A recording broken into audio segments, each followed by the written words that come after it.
என்னுடைய ஸ்ட்ரென்த்து வாசிப்பு தான். ஒரு 70 ஆண்டு காலமாக வாசித்து கொண்டிருக்கிறேன்.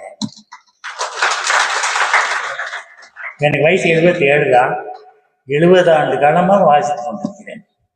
ஒரு 50 ஆண்டு காலமாக ஆங்கிலத்திலே வாசித்துக் கொண்டிருந்தவன். அப்புறம் எனக்கு அது சலிப்பு உண்டாயிடுச்சு.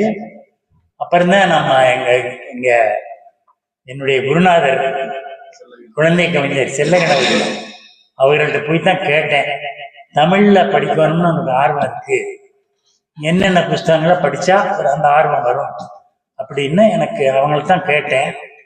அவங்க எனக்கு வழி காமிச்சாங்க. இப்ப தமிழ்லயும் கிட்டத்தட்ட ஒரு 4000 புஸ்தகம் படிச்சிருக்கேன். நீங்க வீட்டுக்கு வந்தீங்கன்னா இங்க கோயம்புத்தூர்லாம் இருக்கு, யார் வேணா எவ்ரிபடி இஸ் இன்வைட்டட். நீங்க வந்தீங்கன்னா ஒரு 15,000 புக்கு வச்சிருக்கேன், கொடுத்தது போக.